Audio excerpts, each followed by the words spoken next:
Today we're taking a look at 3 of the combination models of the Visorak set, the Kagarak, the Gate Guardian, and the Chute Lurker, and my messy hair, apparently. Let's go ahead, get right on into it, and if you like this type of content, make sure you are subscribed to get more content like this, I guess.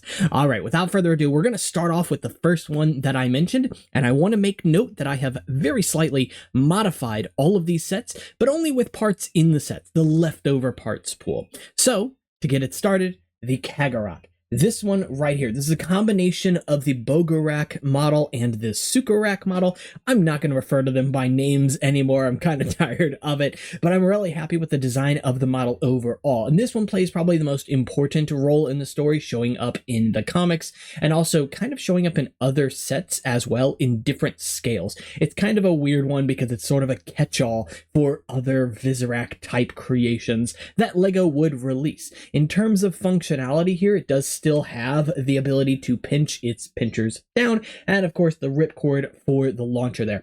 However, I've added a couple things into the back side, notably this assembly here. First off, it just kind of like fills out a bit of empty space here, but more notably, this little black connection here allows for, and I'm going to go ahead and take that ripcord out as well, allows for this to go down without it getting stuck, because on the original model, there's nothing there to prevent this from actually going all the way down and actually locking in place, which really bothers me because there are more than enough pieces left over from the set in order to fix this, but they just don't. And it's very, very annoying because if you're not aware with the Visorak, one of the reasons that they have this gray mass down here is obviously for the spinners, but it is also to collide with the hip piece, because without that there, the head on it, if pushed down, will actually lock in place. It will not retract the way it is supposed to. Very obnoxious, very annoying, but the other thing I did with it as well is actually use it to lock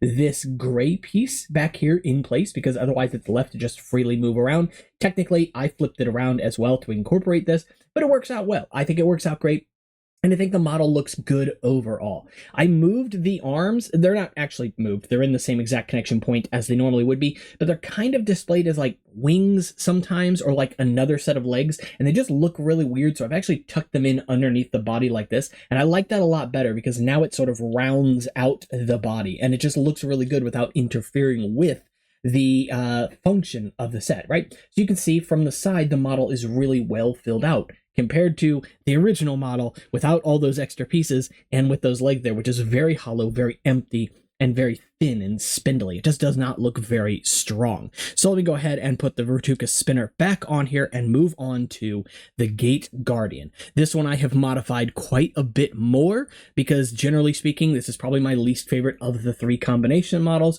but this is what this one looks like. And as you can see, I've given it upper arms as well. Again, a lot of pieces are left over from this build, and I have to admire the attempt that LEGO made to get something that looks different. But that doesn't mean that it's a good build, right? So with this version, at the very least, it is able to hold its Vertuka spinners in place, or of course you can take the Vertuka spinners off and then it has upper arms and lower limbs, as you would probably hope, and as would make the set at least a little bit more intimidating. Along with that, I've actually rotated the assembly for the launchers 90 degrees, so I can just pull them upward rather than back, because it's a fairly unstable model. Like, I'm, again, inspired by LEGO's attempt to give these feet, for example, down here, but they don't work super well. Because they're reliant so heavily on ball joints and things like that, the model is just very prone to falling over, and they're not overall that large. So I've moved them around a little bit to kind of give it a better, I want to say, sense of balance, I guess. But in terms of the functionality of the build itself, it is the same as you would expect from any Visorak. The Vertuka launchers can launch. And of course, you can squeeze the 2 sides together to get the pinchers together. But because I have the Vertukas locked in place right now, those are not going to be squeezing together because it is also holding them together.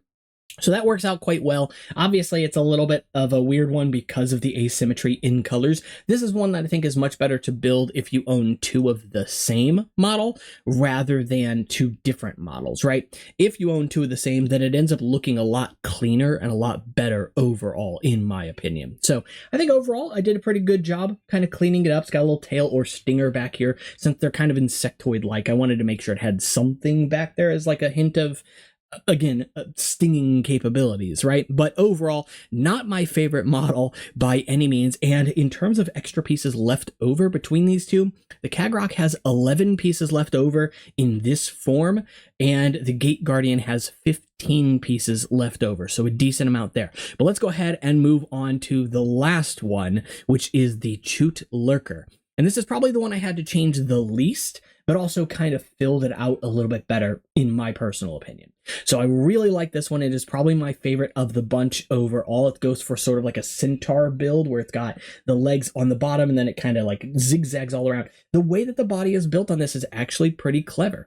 And I think given the parts involved, they did a really good job getting something out of this that feels like a Visorak, or like something you would see in a world with Visorak in it, like touching my microphone there, but just better, more intimidating, stronger, bigger, you know, everything that you'd really want from something like this, right? So it's got the upper arms completely freed up, changed out the eyes on it for the red instead of blue, because the blue felt kind of weird. And if you notice with the legs have sort of a similar color scheme going on with the red, the brown, and then the lime green, dark green towards the end. So I did the same thing on the front, adding these pieces on the side here, which just fit. Like, I was thinking about even doing an illegal connection video or hidden connection video just to talk about it. But yeah, this can literally, this little notch inside of here can incorporate this extra protruding piece of plastic like literally perfectly. It's actually kind of fantastic. So it doesn't move at all. It's locked in with the leg, and that's pretty cool, meaning I only have to use the one pin to make that work in the first place. But because I took that pin out of here, I needed to use other things to sort of fill out the body, because the Visorak sets don't actually have that many pins. 2 gray pins each, 1 black pin each. Obviously, each of the sets come with extra pieces as well, but I opted not to use any of those. I don't really consider them a part of the set, but rather they're spares. They go with whatever you want in your set. So I try to avoid building with them whenever possible. That said, on the model here, we can see it's now got these arms that go up the side, and that's just, again, to sort of fill out the model, because without those arms there, you're left with a pretty ugly, unsightly gap here. And this also helps to sort of, I don't know, change the angle of the body overall. So I think I like it much better in this way. But really, those are the only changes I made, was adding those arms back here and adding these to the legs to add a little bit more brown to the front legs to match the back legs.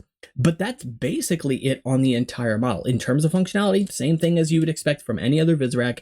It can pinch, you push down on the top, does what it needs to do, and it's got the Ratuka spinner on there as well. Easy enough to get to, and I really like and admire the addition of the spike on the back. Kind of reminds me of like a dorsal fin from a fish or aquatic animal, but you could just as easily see that again as like a stinger for an insectoid creature. And having, you know, 6 arms, 6 limbs, and an overall insect-like aesthetic, yeah, I could definitely see that being an insect. It's probably the most insect feeling to me of the 3, although again, the Kagarak being a fairly flat build also feels like an insect. It just feels a little more basic, a little less exciting, I guess, overall. So like I said, I think my favorite, and there are 11 pieces left over from that one as well, I think my favorite is going to be the Chute Lurker, followed by the Kagarak, as you could see here. And of course, if you want to build these versions, I'll have to throw them together on Discord or on Studio and throw them on the Discord so you guys can see them yourself. Hopefully I'm able to get to that today, but we will see. It's going to be a busy day, so I've got other things I still have to do. So would I recommend building these? Yeah, I think I'd give them a shot. At least the Chute Lurker, that's definitely the one I think is the most fun to build, and it's the easiest to sort of modify because of the amount of parts it leaves behind when it's finished. But it's still intimidating, it's still imposing, and compared to like a Toa Metru or a Toa Hordika, it feels like an appropriate battle, bigger than those in just about every way. And honestly, for just a combination of 2 models, it feels bigger than that, which I find quite fun, because the Visorak, there are actually 6 combination models total. Applause to Lego for getting so many of them out there. But I have to say that like the combination models of 3 Visorak each, I'm not terribly excited about. Like, they're fine. They're not great in my opinion. And I've seen both of them. I think they do some interesting things, and maybe I will tackle them at some point in the future, but I don't have plans to do it anytime here soon.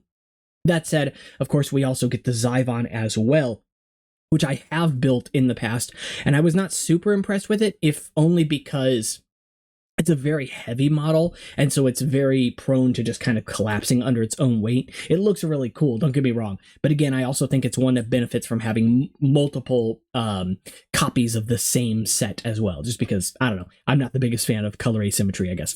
All right, so that's pretty much it for these models. I think they are all really good. I think if you have extra Visorak laying around, and the nice thing too is that with each of the Visorak, they're basically all identical sets with like a handful of different pieces here and there, mostly in the limbs. So it is very easy if you only own 2 Visorak to just build whichever of the 3 you want. If you own the red and the black Visorak, it doesn't mean you have to build the Gate Guardian. You could still build a Chute Lurker, you just kind of have to work with the parts that are available in those sets. So that's it for this one, guys. If you enjoyed the video, make sure to leave a like and subscribe, as I mentioned. And of course, as always, you can check out the Discord, Instagram, and Patreon if you want to help support the channel and get some perks, and get the updated version of the file compendium, which is now on the Discord server in the Patreon exclusive channel. And you can get that at the $1, $3, or $5 tier. Plus, it helps make videos like these.